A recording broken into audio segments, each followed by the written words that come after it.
नमोस्तु गुरुदेव। शादी के बाद बेटी बिना बुलाए मायके आ सकती है या मायके वाले बुलाएं तभी आ सकती है? बेटी देरी के बाहर पैर रखते ही पराई हो जाती है।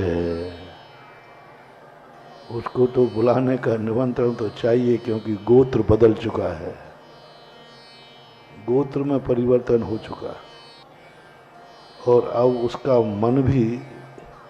अब मैं आपसे पूछता हूँ, दोनों स्थानों पर आपकी ज़रूरत है, ससुराल में सासू के पास और पीहर में माँ के पास, तो तुम पहले किसको प्रेफरेंस दोगी? जो है डरो मत, ससुराल पक्ष को। तो निश्चित है कि वो विवाह के बाद मान मर्यादा तक की अपेक्षा से आमंत्रण होना ही चाहिए। यही नीति बोलती है कि जब अंजना अपने पीहर से किसी कारणवश विपत्तिवश, वो सबको मालूम है, जब पहुंचती है अपने पीहर में, तो महिपाल ने एक ही पूछा, राजा महिपाल ने, कि बेटी यहाँ क्यों आई बिना बुलाए? आई है तो किसके साथ आई? तो वहाँ पिता ने मना कर दिया कि हम इस प्रकार के अंदर घर राज में प्रवेश नहीं कर सकेंगे। तो अंजना ने राज में प्रवेश करने की अपेक्षा जंगल में प्रवेश कर लिया, वनवास में प्रवेश कर लिया। यानी घर में पिता की अनुमति न मिलने पर वह पीहर में प्रवेश नहीं कर पाए, पिता ने अनुमति नहीं दी। तो वहाँ ये प्रसंग निश्चित हो रहा है कि शादी के बाद पीहर में आने के लिए पीहर के जो सदस्य हैं, माता पिता भाई माँ, इनकी अनुमति होना जरूरी है। और अनुमति न मिलने पर अंजना पीहर में नहीं गई, वनवास चली गई और वनवास में रही। ऐसे प्रसंग आते हैं। नमोस्तु गुरुदेव। गुड़सेरी निर्जरा क्या होती है? गुड़सेरी निर्जरा होती है, वो तप से ही होती है। तप के अनेक रूप होते हैं। तो जो गुड़सेरी निर्जरा का अर्थ होता है, उन अशुभ कर्म जो कभी बाद में उदय में आते, उनके उदीर्णा के रूप में प्रति समय असंख्यात गुणी निर्जरा करता है। यानी पाप प्रकृतियों का अशुभ प्रकृतियों को अपने तप के माध्यम से खिलाता है।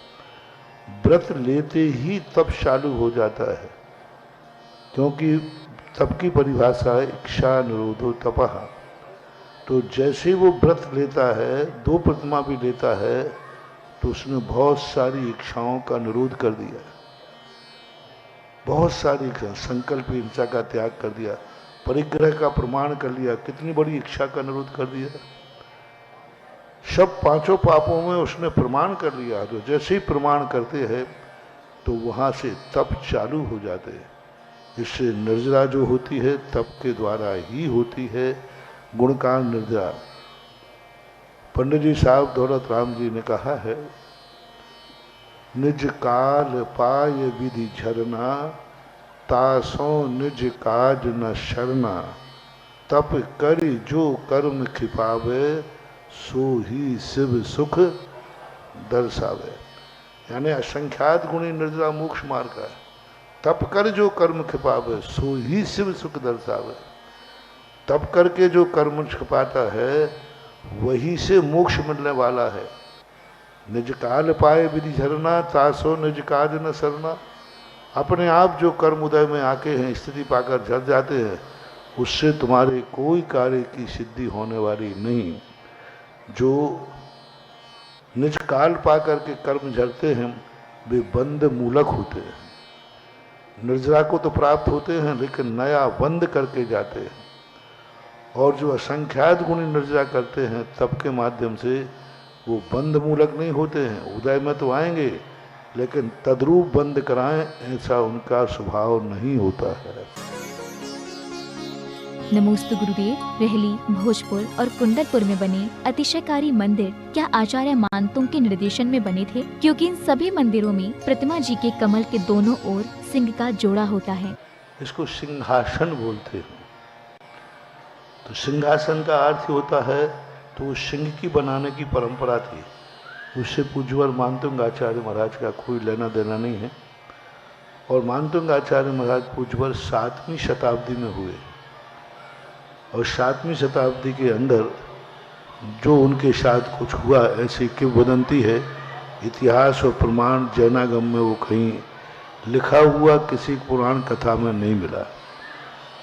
इसलिए मानतुंग आचार्य का भोजपुर हो सकता है और उनका जो इतिहास हो, लेकिन भोजपुर के अंदर बाजू में शमसगढ़ गढ़ है, वहाँ पर बहुत मूर्तियाँ हैं, लेकिन आज तक किसी मूर्ति पर मानतुंग आचार्य महाराज की कोई ऐसी प्रशस्ति, ऐसा कोई स्थान मिला नहीं। वहाँ कोई शिलालेख आदि नहीं बोला कि मानतुंग आचार्य का स्थान यही है, लेकिन फिर भी मानते हैं तो मानने में कोई बाधा नहीं है। और मूर्तियों की प्रशस्ति जो है, 7वीं शताब्दी में तो मूर्तियों पर प्रशस्ति होती नहीं थी। मूर्तियों पर प्रशस्ति लिखना शुरू हुआ है 10वीं शताब्दी में। मूर्ति पर चिन्ह बनाना शुरू हुआ है 9वीं शताब्दी में। 9वीं शताब्दी के पहले चिन्ह नहीं बनते थे, और 10वीं शताब्दी में प्रशस्तियों लिखना शुरू हुआ। सबसे पहले प्रशस्ति में मात्र सूर्य मंत्र लिखा जाता था। जो मंत्र उस प्रतिमा में दिया जाता है, बस वो लिख करके छोड़ देते थे, ये मानने के लिए कि ये प्रतिमा प्रतिष्ठित हो चुकी। फिर धीरे धीरे सम्मत डलने लगा। सम्मत डलने के बाद जैसे ही विवाद हुए, तैसे ही फिर ये विस्तृत प्रशस्ति 10वीं 11वीं शताब्दी के बाद फिर लिखना शुरू हुआ। जैसे यहीं का अभिनंदन उदय तीर्थ क्षेत्र का इतिहास है, 1224 के 1243 अभिनंदननाथ भगवान की मूर्ति 1243 की है। ये 3 मूर्तियां थीं, एक ललितपुर आई, एक सौरीपुर बटेश्वर गई अजितनाथ भगवान की, और एक और मूर्ति कहेंगे। 3 मूर्तियां थीं, और ये तीनों मूर्तियां 12वीं शताब्दी की हैं, और 12वीं शताब्दी में प्रशस्ति बराबर लिखी हुई है। और महोबा करके कोई स्थान है, वहाँ की जमीन में से उपलब्ध हुई ये मूर्तियाँ हैं। तो इससे सिद्ध है कि बहुत बड़ा इतिहास 12वीं शताब्दी में भी प्रशस्तियाँ लिखने को मिली। सबसे बड़ी प्रशस्ति मिली 11वीं शताब्दी की, पर 10वीं शताब्दी के पहले मंत्र आदि लिख करके छोड़ देते थे। नमोस्तु गुरुदेव। ब्रह्मणा अंक को और भी पुष्ट करने के लिए ऐसा क्या करें कि आचार्य श्री हमारे यहाँ आ जाएं? कुछ चीजें ऐसी होती हैं जो वृद्ध राज्यातिक्रम, जब कोई केस कानून में चला जाता है, राजा के पास चला जाता है, उस समय की स्थितियां भिन्न हो जाती हैं। इसलिए आप अपन भावना ही बहा सकते हैं। ना जाने कितने ऐसे कार्य हैं जो किसी मंत्र से नहीं होने वाले हैं, भावना ही भाई जाए, और भावना ही जब सफल होगी तब हो सकती है। क्योंकि सामने वाले की भी भावना जब टकराती है, यदि कोई वैसा हो तो बात अलग है। जब 2 आस्थाएं टकरा जाती हैं तो उन आस्थाओं के बीच में मंत्रों की शक्तियों के प्रभाव अपने आप गौण हो जाते हैं। नमोस्तु गुरुदेव। आजकल हर जगह अमीर लोगों को सब पूछते हैं, गरीब को कोई नहीं पूछता, ऐसा क्यों? मैं पूछता हूँ आपसे, आप जो आपके पास जिसने प्रश्न किया उसके पास बिटिया होगी कि नहीं? नहीं हो तो एक बेटी गोद ले लेना। उस बेटी की शादी आप किसके करना चाहेंगे? बेटियों का बाप बताए। गरीब से गरीब में दयालु होना चाहिए। गरीब से गरीब एक कुंवारा है, बेचारा उसकी माँ भी वृद्ध है और कुंवारा लड़का है, कहीं शादी नहीं हो रही। कौन सेठ है जो अपनी कलेजे के टुकड़े को गरीब को दे दे? हैं? क्यों शराब जी? अरे थोड़ा जैनी हो, थोड़ी दया करो उस पर। अब महाराज जी ये दया भया एक तरफ रखो, अपनी बेटी को ऐसा अन्याय नहीं कर सकते। अब ये तुम ही लोग तो कर रहे हो, किसको दोगे? पद्म पुराण पढ़ो, जो रावण राम रावण सीता आदि के चारों प्रसंग 16 वर्ष 16 भव से माद गरीबी और अमीरी पर चलता रहा।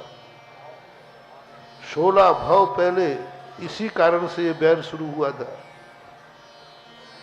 एक के गरीब खैर शादी थी और एक अमीर था, तो एक व्यक्ति कहता है मैं तो बेटी को अमीर को दूंगा, और एक गरीब का बीच में प्रसंग आ गया, दोनों में घमासान हुआ, बैर भाव बन गया। तो ये है। दूसरी बात है, पैसे का सम्मान नहीं है, यही तुम्हारी बहुत बड़ी भूल हो रही है। जो प्रश्न ये प्रश्न उठाता है, आज सुबह का प्रवचन सुन लेना। जो व्यक्ति कह रहा है पैसे का सम्मान हो रहा है, सावधान, वो जिंदगी में कभी पैसे का मुंह नहीं देख पाएगा। उसकी गरीबी दिन दूनी रात चौगनी बढ़ेगी। जब भी पैसे वाले का कभी सम्मान हुआ, चाहे वो मंच पे हो चाहे तुम्हारे व्यवहार में हो, पैसे का सम्मान हो रहा है, समझ लेना ये भाव तुम्हारे अंदर आते ही तुम्हारा बुरा दिन चालू हो गया। 90% गरीब एक ही बात कहते हैं, पैसे वालों का सम्मान। हम गरीबों को कौन पूछ रहा है? समझ लेना अब गरीबी और बढ़ने वाली है। दिन दूनी रात चौगनी गरीबी बढ़ेगी, और एक ऐसा हो जाओगे कि एल्युमिनियम के कटोरे में भी 5 रुपए का दर्शन भी नहीं कर पाओगे। इतना खतरनाक है ये परिणाम। आज प्रातः काल का प्रवचन सुनना, बहुत अच्छी तरह से सुनना, बहुत सब समझ में आ जाएगा। ये पैसे का सम्मान नहीं है। उसके पास पैसा आया क्यों? तुम्हारे पास क्यों नहीं आया? तुम भी तो चाह रहे थे। उसने पूर्व भाव में दान दिए हैं, उस दान का सम्मान है, दान के फल का सम्मान है। आगम उठाओ, शास्त्र में क्यों आया उसके पास पैसा? डकैती से? अरे डाकू के पास भी पैसा आया तो कैसे आया? बिना पुण्य के नहीं आ सकता। किसी के पास भी 2 रुपया आया है तो कोई ना कोई पुण्य तो है। और पुण्य किसी के मर्डर करने से मिला था? कोई पाप करने से मिला था? जिसके पास भी पैसे का सम्मान हो रहा है, पैसे का नहीं हो रहा है, पूर्व भाव में उसने जो दान पुण्य किया है उस दान का सम्मान है। और तुमने पूर्व भाव में पाप किए हैं तो तुम्हारी गरीबी का अपमान नहीं है, तुम्हारे पाप का अपमान है। तुम गरीब क्यों हुए? आगम उठाओ। तुम्हारे जितने ये गरीब हैं सब पैसे वाले थे, लेकिन उन्होंने पैसों से क्या किया? अय्याशी की, जुआ खेला, शराब पी, दुनिया भर के पाप कार्यों में खर्च किए। ये 100% मानना, टंकोत क्यों मानना? जितने गरीब हैं ये सब पूर्व भाव के अमीर हैं, और इन्होंने सारे पैसे को पापों में बर्बाद किया, गलत कार्यों में बर्बाद किया, अय्याशी में उड़ाया। उस लक्ष्मी का अभिशाप है कि आज तुम गरीब हुए हो। तो तुम्हारा जो अपमान हो रहा है ये गरीबी का अपमान नहीं है, तुम्हारे पूर्व भाव में किए हुए पाप का अपमान है। और जो पैसे वाले का सम्मान हो रहा है वो पैसे का सम्मान नहीं है, क्योंकि उसके पास, आगम कहता है, उसके पास जो भी 2 रुपया आया है वो पुण्य कर्म के उदय से ही। चोर भी यदि चोरी करने में सफल हुआ है तो उसका पुण्य का उदय था, नहीं तो पकड़ा जाता। पाप का उदय होता तो उसका नहीं पकड़ना क्या बता रहा है? पुण्य का उदय। तो पूर्व भाव का पुण्य का वो सम्मान है जो उसने किया है। कोई क्लास में विद्यार्थी कहे साहब अच्छे अच्छे नंबर वालों को ही पुरस्कार मिलता है, हम फेल वालों को तो कौन पूछने वाला है? कैसा रहा जवाब? उसकी भावना है, अरे भैया अपने नंबर तो फेल हो गए, कोई हमें तो पूछने वाला है नहीं, मास्टर साहब भी नहीं पूछेंगे, घर में तो कोई इज्जत होना ही नहीं है, पर वो तो पढ़ने वालों की इज्जत है। तो बोलो ये उसका सोचना सही है गलत? गलत है। पढ़ने वालों की इज्जत, फेल वालों की कोई इज्जत ही नहीं। अरे भाई, वो व्यक्ति की इज्जत नहीं की जा रही है, उसने जो योग्यता हासिल की है उसका सम्मान किया जाए। बस इसी प्रकार तुम फेल हुए संसार में, तुम ऐसा पाप कर्म करके आए कि सिर से पहाड़ फोड़ रहे हो तो भी तुम्हारी गरीबी दूर नहीं हो रही है, तुम फेल हो गए हो। और वो पूर्वों में ऐसा पुण्य करके आया है कि जैसे भी जहां भी हाथ डालता है पैसा हाथ में आता है, तो वो पूर्व का पुण्यात्मा है, सदा से होता आया और सदा से होता रहेगा। तुम माथ हाथ मलते रहना, कुछ नहीं। ये व्यवस्था जिस दिन खत्म हो जाएगी, पैसे वालों का सम्मान जिस दिन खत्म हो जाएगा, उसी दिन संसार में सब कुछ खत्म हो जाएगा। सारे गरीब ही गरीब बचेंगे, पैसे वाला कोई बचेगा ही नहीं, क्योंकि पैसे वालों का कोई।